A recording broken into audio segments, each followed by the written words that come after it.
महायज्ञ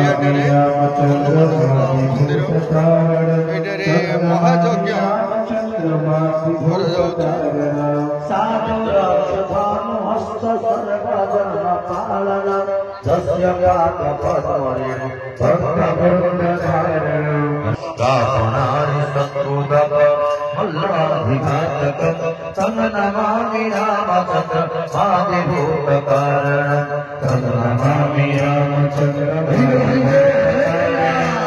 नमामि रामचंद्र आदिभूतकारण सर्वदा दयालु चित्ररूपशोकखण्डन दीनहीन बन्धुदेव दुःखमात्रमोचन अंजनानित्य पारनित्य पद्मसेविता नमामि रामचंद्र आदिभूतकारण नमामि रामचंद्र आदिभूतकारण नमामि रामचंद्र आदिभूतकारण नारदादि कौशिकादि शंकरादि सेवितं गौतमादि सोनकादि पाठवन्दित सर्वशास्त्र परिसर राम नाम धारण सर्वशास्त्र परिसर राम नाम धारण नमामि रामचंद्र आदिभूतकारण नमामि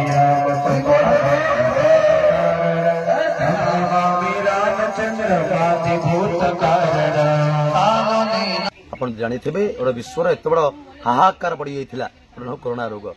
ये कोरोना रोग भगवान आम वंचित कर ओडिशार मौड़मणि जगन्नाथ महाप्रभु हमको रक्षा करिसेंति देवतांकर आशीर्वाद आम पे अच्छी सृष्टि छुआ आमे पुत्र आमे पुओ आमे हाँ आमको रक्षा करें क्या रक्षा देवता अच्छे आशीर्वाद रखिंट आम आम प्रति दास रहिले सब मंगल आमर हम गृहर मंगल सहित घर मंगल सहित पिला छुआ मंगल सहित निजर मंगल हम विश्वर कल्याण हो।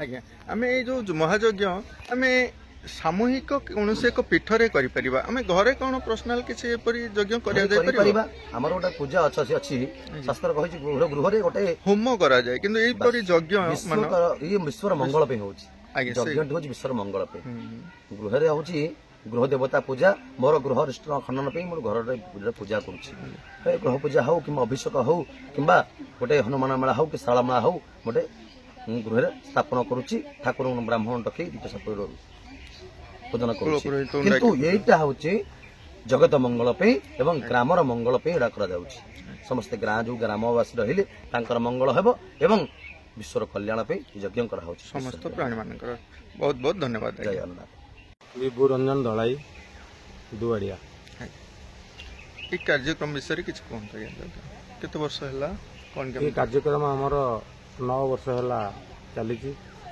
एवं आम ग्राम हनुमान ठाकुर नथिले तेणु बहुत लोक अनुभव कले जे बर्तमान आम ग्राम जन हनुमान देवता स्थापन करवा तेणु जहा हो दुख कष्ट आम हनुमान देवता स्थापन कलु एवं बर्तमान आम गाँव में बहुत लोक इठू पाखर बहुत लोक आसुँच प्रत्येक जहाँ जी मानसिक अच्छी समस्त पूरण करने ठाकुर पाक आसुँच मानसिक भी पूर्ण हो ग्रामर बहुत लोक उपकृत किसी होती जहाँ जमी मानसिक कर भोगरा कर प्रभु तो प्रत्यक्ष देवता ना आम जो पीठरे आम जाऊँ आम मेला हनुमान 40 पाठ करूँ पूजा आम करी ये जो मानसिक धारी आसिक किसी मठ मानक देखीचु अधिया पड़ा बा मानसिक पूरण हेले से किसी भोगरा करवा भोजी भात करवा हनुमान पाखे तो संपूर्ण भाव में थी निश्चिंत भाव में बहुत बाहर 2-4 जन लोक आसिक मनस्कामना पूर्ण होती से भोगरा करके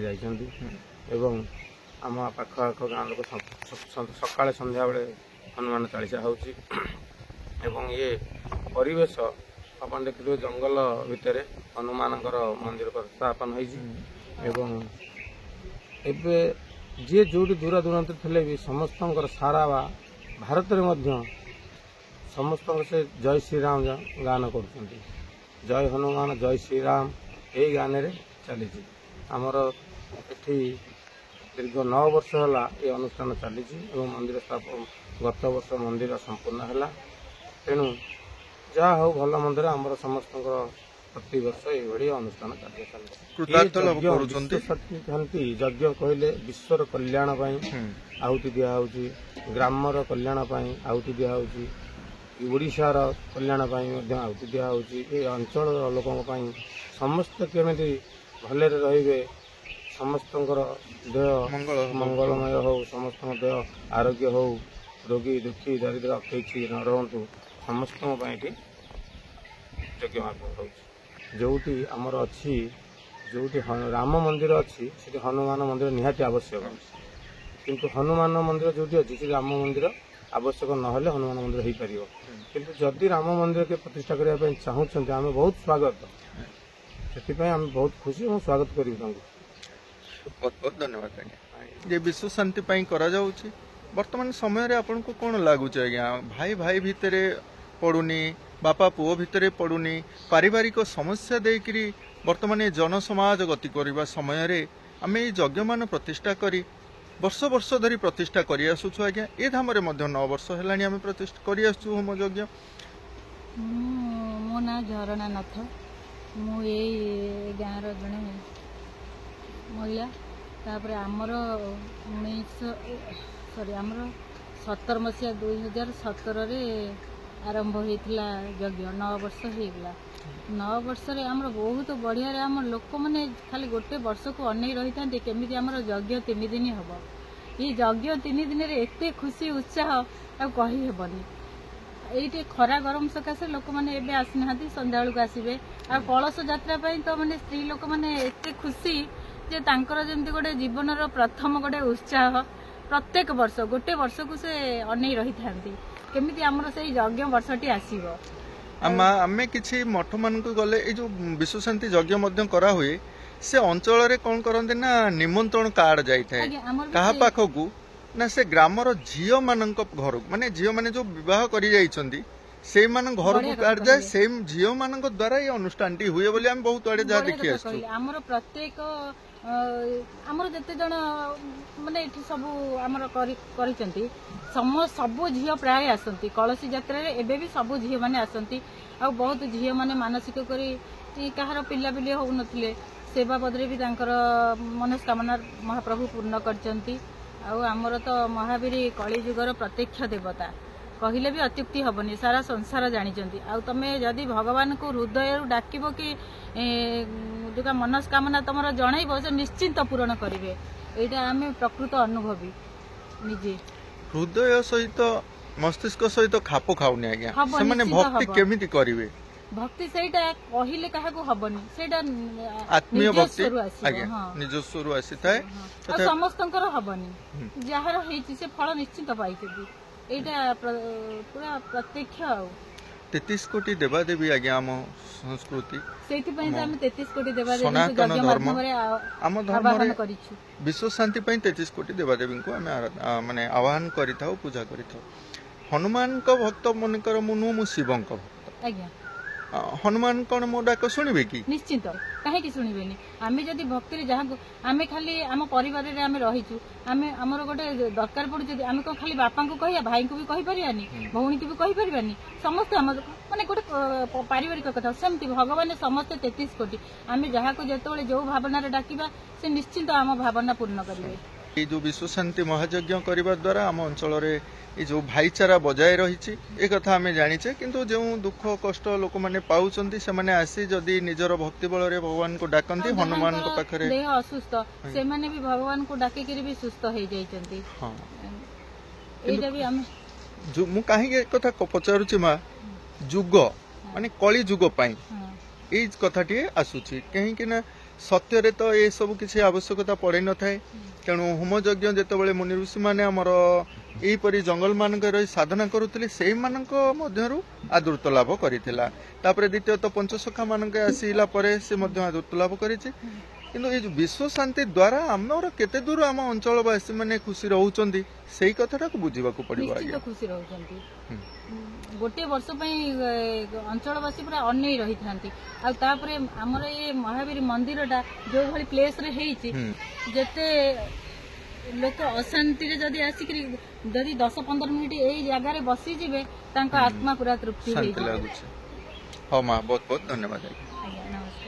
ଭକ୍ତମାନଙ୍କ ଦୁଃଖ ଦୂର କରନ୍ତି ଆଉ ସଂକଟ ମୋଚନ ସେଥିପାଇଁ ତାଙ୍କ ନାମ ଯେ ସଂକଟରୁ ରକ୍ଷା କରନ୍ତି ସେ ହେଉଛନ୍ତି ସଂକଟ ମୋଚନ। ଆଜି ଆମେ ଆସିଛେ ସେଇ ସଂକଟ ମୋଚନଙ୍କ ମନ୍ଦିରକୁ। ଏଇଠାରେ ନବମ ଥର ପାଇଁ ମହା ବିଶ୍ୱ ଶାନ୍ତି ଉଦ୍ଦେଶ୍ୟରେ ଏକ ଯଜ୍ଞ ମଧ୍ୟ ଅନୁଷ୍ଠିତ ହେଉଛି। ଆମେ ଯଜ୍ଞର କାର୍ଯ୍ୟକ୍ରମ ସହ ପ୍ରଭୁଙ୍କ ଦର୍ଶନ କରିବା ଏବଂ ଏ କଳିଯୁଗରେ ପ୍ରତ୍ୟକ୍ଷ ଦେବତା ଭାବରେ ହନୁମାନ ଅଛନ୍ତି। ହନୁମାନଙ୍କ କଥା କିଏ ବା ନ ଜାଣେ, ପ୍ରତ୍ୟେକ ଯୁଗରେ ସେ ଅଛନ୍ତି।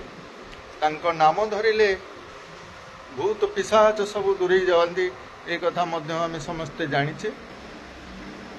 ହନୁମାନ, ରାମଦୂତ ହନୁମାନ, ସଂକଟ ମୋଚନ ନାମରେ ମଧ୍ୟ ନାମିତ। ବଜରଙ୍ଗ ବାଲି ଇଏ ହେଉଛନ୍ତି ଯେ ସଂକଟରୁ ଉଦ୍ଧାର କରନ୍ତି, ସେଇ ସଂକଟ ମୋଚନ। ଆଜି ଏହି ଦୁଆଡ଼ିଆଠାରେ ସଂକଟ ମୋଚନଙ୍କ ବିଶ୍ୱ ଶାନ୍ତି ଯଜ୍ଞ ମହାଯଜ୍ଞ କରାଯାଉଛି। ଆସନ୍ତୁ ବୁଲି ଦେଖିବା। ଆମ ବନ୍ଧୁମାନଙ୍କ ଦ୍ୱାରା ଏହି ଯଜ୍ଞରେ ପ୍ରସାଦ ସେବନ କାର୍ଯ୍ୟକ୍ରମରେ ଗ୍ରାମବାସୀମାନେ ଆସିଲେ ପ୍ରସାଦ ପାଇବେ, ସେଥିପାଇଁ ପ୍ରସାଦର ବ୍ୟବସ୍ଥା ମଧ୍ୟ କରାଯାଇଛି। ଯାହା ହଉ ବହୁତ ସୁନ୍ଦର କାର୍ଯ୍ୟକ୍ରମ। ପ୍ରଭୁଙ୍କ ମହିମାରୁ ଏହିପରି ଯଜ୍ଞ, ଏହିପରି ଅନୁଷ୍ଠାନ ଗୁଡ଼ିକ ଉନ୍ନତି ଲାଭ କରୁ। ଏହି ହନୁମାନ ବାଟିକାରେ ବିଶ୍ୱ ଶାନ୍ତି ମହାଯଜ୍ଞ କେତେ ବର୍ଷ ହେଲା? 9 ବର୍ଷ ହେଲା ମହାଯଜ୍ଞ। ଆଜ୍ଞା। ୟାର ନେତୃତ୍ୱ ନେଇଛନ୍ତି ବିଭୁରଞ୍ଜନ ଦଳାଇ, ଆଜ୍ଞା, ଆଉ ଶାନ୍ତନୁ ଦଳାଇ, ନିରଞ୍ଜନ ସ୍ୱାଇଁ, କେଦାର, ସମସ୍ତେ ଗ୍ରାମବାସୀ ମାନଙ୍କ ମଧ୍ୟରୁ ଆମର କିଛି ଆଗକୁ ଆସି ଆମର ଏ ନେତୃତ୍ୱ ନେଇ ଯଜ୍ଞଟିକୁ ସମାପନ କରୁଛନ୍ତି। ଏହା ସହିତ ଆମ ଅଞ୍ଚଳରେ କିଛି ଆମେ ଜାଣିଥିଲୁ ଆଜ୍ଞା, ଯୋଉ ଦେହ ପା ଖରାପ ହେଲେ କିଛି ଭଲ ହଉଛନ୍ତି ଆସି, ଏ ବିଷୟରେ କଣ ଭଲ ହଉଛନ୍ତି? ଆମର ପୂଜକଙ୍କ ଦ୍ୱାରା କିଛି ଦିଆଯାଉଛି ନା ଆମର ଠାକୁରଙ୍କ ମହିମାରେ ଠାକୁର ଡାକି ଦେଇଗଲେ ତାଙ୍କର ଭଲ ହେଇଯିବ। ମାନେ ପ୍ରଭୁଙ୍କ ପୀଠକୁ ଆସି ଠାକୁରଙ୍କର ମହିମା ମଧ୍ୟ ଅନେକ ଅଛି। ତାଙ୍କ ଆଶୀର୍ବାଦ ନେଇ ତାଙ୍କୁ ଖାଲି ଡାକିଦବ ଥରେ, ତାଙ୍କ ଥରେ ନାଁ ନ ଡାକିଲେ ପ୍ରଭୁଙ୍କୁ ନ ଡାକିଲେ ମାନେ ଅକ୍ଷର ଯୋଉ ଅକ୍ଷର ଡାକିବ ସେଇ ଅକ୍ଷରେ ଶୁଣିବ। ସେଇ ଅକ୍ଷରେ ବିଷ ଅଛି, ସେଇ ଅକ୍ଷରେ ଅମୃତ ଅଛି। ଭକ୍ତିରେ ଯଦି ଡାକିବ ଭଗବାନ ଥାଆଙ୍କୁ ଦେଖାଦେବ। ଆଜ୍ଞା, ସେ ଭକ୍ତି ଯୋଉଟା ଆମେ କହୁଛୁ, ସେ ଭକ୍ତି କଣ କହିଲେ? ଆମେ ଅନ୍ତରଟା ଶୁଦ୍ଧ ହବା ଦରକାର। କାହିଁକି ନା ତମେ ହୃଦୟରେ ଛନ୍ଦ କପଟ ମାୟା ରଖିବନି। ଭକ୍ତିର ଲକ୍ଷଣ ହଉଛି ଏଗୁଡାକ ସବୁ ଦୂର ହବ। ହିଂସା କରିବେନି କାହାକୁ। ଆଜ୍ଞା, ସମସ୍ତଙ୍କୁ ସମଦରଶୀ ଯେଉଁ ନହର ତାହାକୁ କୋଟି ନବ। ସେ ଦେବତା ତୁଲ୍ୟ ହେଇଯିବ। ତେଣୁ ଦେବତା ତୁଲ୍ୟ ହେଲେ ଦେବତା ତା ଡାକ ଶୁଣିବେ। ତେଣୁ ଦେବତୁଲ୍ୟ ନହେଲେ ତା ଡାକ କେବେ ଶୁଣିବେନି। ତାଙ୍କର ପ୍ରାରବ୍ଧ ସବୁ ଭୋଗିବାକୁ ପଡିବ। ବର୍ତ୍ତମାନ କଳିଯୁଗରେ କଣ ଏଇପରି ଭକ୍ତ ସବୁ ଅଛନ୍ତି? ଆଜ୍ଞା, ବହୁତ କିଛି ଅଛନ୍ତି। ତମେ ହେଇଛି ଭକ୍ତ ଅଛନ୍ତି, ତମେ ଜାଣିପାରୁନ। ଆମେ ଜାଣିପାରୁନୁ, କିନ୍ତୁ ପ୍ରଭୁ ଜାଣନ୍ତି, ତାଙ୍କ ଭକ୍ତ ବି ଜାଣନ୍ତି। ପ୍ରଭୁ କେତେ ଭକ୍ତ ଅଛନ୍ତି ସେ ହିସାବ କରି ଟାର୍ଗେଟ କରି ଲେଖି ଜାଣିଛନ୍ତି। ଭକ୍ତ ମୋର କିଏ ସେ ଜାଣିଛନ୍ତି, ସେ ବି ସେଇଠି ଯାଇ ପହଞ୍ଚିବ। ଆଜ୍ଞା, ଯୋଉଠି 5 ଜଣ ପ୍ରଭୁଙ୍କ ବିଷୟରେ ଆଲୋଚନା କରିବେ ପ୍ରଭୁ ସେଇଠି ଅଛନ୍ତି। ନାହ ତିଷ୍ଠାମି ବୈକୁଣ୍ଠେ ରୋଗିନା ହୃଦୟ ନତ ମଦ ଭକ୍ତ ଯତ୍ର ଗାୟନ୍ତି ତତ୍ର ତିଷ୍ଠାମି ନାରାୟଣ। ନାହ ତିଷ୍ଠାମି ବୈକୁଣ୍ଠେ, ଭଗବାନ କହିଛନ୍ତି ମୁଁ ବୈକୁଣ୍ଠରେ ନାହିଁ। ଯୋଗୀନା ହୃଦୟ, ଯିଏ ଯୋଗ ସାଧନା କରୁଛନ୍ତି, ତପସ୍ୟା କରି ହୁଙ୍କା ପାଳି ଯାଆନ୍ତି, ତାଙ୍କ ପାଖରେ ବି ନାହିଁ। ଯୋଗୀନା ହୃଦୟ ନତ ମଦ ଭକ୍ତ, ମୋ ଭକ୍ତ ଯୋଉଠି ମୋର ନାମ କୀର୍ତ୍ତନ କରୁଛନ୍ତି, ଯାଉଛନ୍ତି, ନିର୍ମଳ ହୃଦୟରେ ଡାକୁଛନ୍ତି, ମୁଁ ସେଇଠି ମୁଁ ଅଛି। ଏ ପୀଠଟି ହନୁମାନ ବାଟିକା ଭାବରେ ଲୋକମାନେ ଜାଣନ୍ତି। ହନୁମାନ ବାଟିକା ବହୁତ ବଡ଼ ଜଙ୍ଗଲ ଦେଖିପାରୁଥିବେ। ଆଜି ବହୁତ ଗରମ ହେଉଛି, ତ ଏ ଅସହ୍ୟ ଗୁଳୁଗୁଳିରେ ଆମର ହନୁମାନ ବାଟିକାରେ ଯଜ୍ଞର କାର୍ଯ୍ୟକ୍ରମ ମଧ୍ୟ ହେଉଛି। ଏ ଗ୍ରାମବାସୀଙ୍କ ଦ୍ୱାରା, କିଛି ଶ୍ରଦ୍ଧାଳୁ ଭକ୍ତମାନଙ୍କ ଦ୍ୱାରା ଏହା ଅନୁଷ୍ଠିତ ହୋଇଛି 9ମ ଥର ପାଇଁ। ସେଥିରେ ଆଜି ଆମେ ଆସି ଯୋଗ ଦେଇଥିଲେ। ବହୁତ ସୁନ୍ଦର ବାଟିକା, ଏହି ବନ ଅରଣ୍ୟ, ଏହି ଅରଣ୍ୟ ମଧ୍ୟରେ ଅରଣ୍ୟ ଦେଇ ହନୁମାନ ଯେ ଆସିଥିଲେ। ଆସ ଆଜିର ଭିଡ଼ିଓଟିକୁ ଏଇଠି ଆମେ ଶେଷ କରିବା। ଧନ୍ୟବାଦ।